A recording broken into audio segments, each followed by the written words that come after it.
So I'm Alex. I'm the co-founder and CEO of rTribe, which is a smartphone platform that allows anybody who's struggling with anything, if they're crying out for help, to be heard, whether it's through a peer group or whether through its a ministry or whether from a counselor even. So we're really trying to lower the barriers to people getting help by making counseling especially affordable, anonymous, accessible, always available on your phone. And the other thing we do with all of that data actually is for churches, for nonprofits, and even in corrections is we can share that metadata so that leaders can understand the wellness of their people and therefore make better decisions or put more effort to certain issues. So that's the really exciting part for us right now that we're working on. One of the interesting stats is the floor space has grown for folks in the U.S., but the number of friends and close relationships has decreased at the same time. So loneliness is on the rise, and this great book on loneliness says that when we're disconnected from others, we can't self-regulate.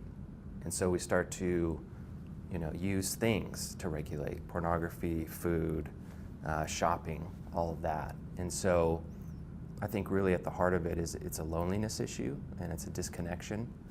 And I think we'll spend, if we do get help, an hour support group or something, or an hour in counseling per week, we'll spend 42 times more in front of our phone. And usually it's not in the support group that the problems happen, right? When you're going to act out or struggle, it's when you're away from your support group. So rTribe really came from the perspective of how do we leverage offline community when you're away from it. And so that's kind of the angle that we've taken, is really to connect people to support whenever they need it. One of my favorite stories, when we first started, there were some folks who had met on rTribe online, and one of our friends was in a cafe hearing these guys talk about their struggles. And as he was listening, he was like, man, these guys would be really helped if they had something like rTribe to connect to.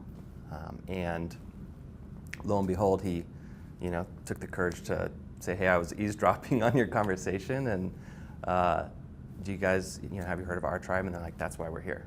Like, they met anonymously because they were struggling with issues they didn't feel safe to share in their context.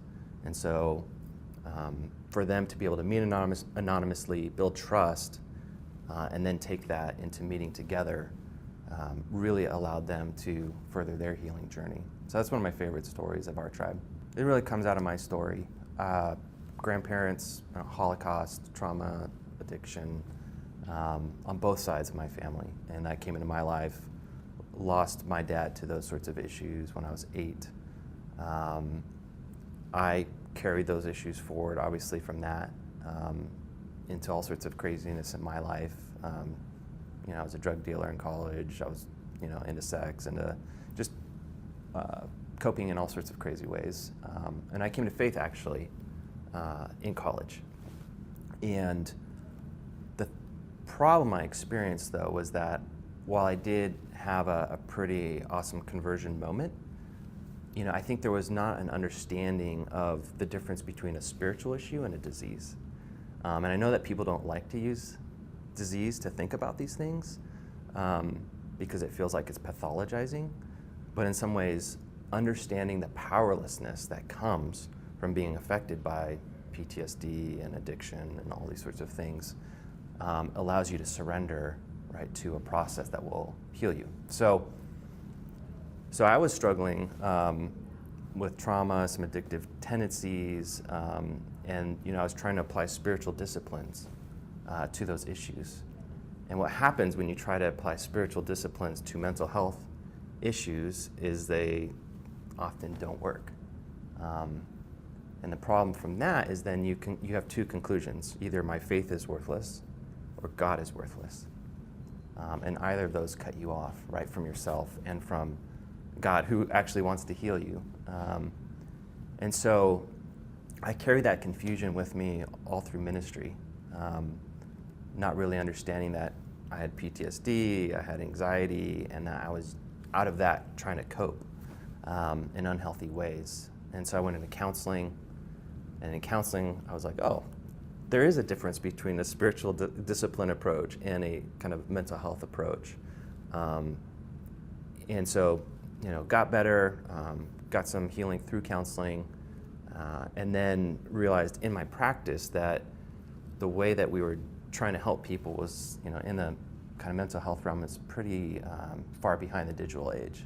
So I was trying to help teens, especially with pornography. It was like bringing a knife to a gunfight, like the whole workbook and meeting once a week. It was, when they had their struggle in their hand always. So it was in kind of that context, and also with my friend and co-founder, Josh, that we started to try to figure out how do we solve that problem? How do we leverage all this awesome connection and community that's happening offline? There was a mentor there who we call Gandalf, because we'd never done startups or business or anything like that, and he was kind of like young hobbits. Here's how you throw the ring in Mordor. This is how you tackle this giant, and and it's been an incredible, unforeseen journey. We've had a couple 100,000 people use the platform, like thousands of reviews of stories of people getting help and helping others. It's been an incredible ride.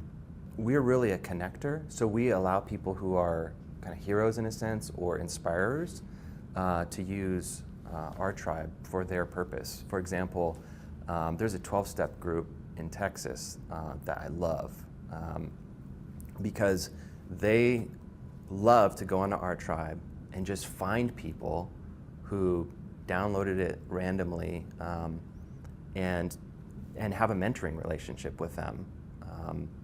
And so I'll send people to this 12-step group, and we'll hear back that same week they had an hour conversation with a sponsor, and it changed their life. And so I think in terms of inspiring others, like that's what we love. We love hearing stories of how people are just using rTribe as a way to further their story by helping others. We're too Christian for certain areas of society, and we're not Christian enough based on the current paradigm of, does it make sense? So that's going to be interesting for us to navigate, for sure. One of the things that we do with our company, we actually take entire days, we take off and we go find ways to give back. But we do it with our talents, right? So for example, we'll go serve homeless shelters with kids, throw birthday parties, or teach them to draw, or talk to them about art history or animation film history. Basically trying to give back with the talents that our team has, the things that God has given our team, us as individuals, and giving back to those who would never ever be exposed to those. So for example, we're doing a lot of work in AR and VR, and a lot of these kids, think about that, they would never be exposed to the AR and VR. They're $3,000 computers to run this stuff, and so going to some of these shelters and seeing what they can do, letting them paint digitally, inspire them with this art and these new mediums, that hopefully they'll be able to grow up and be inspired to create their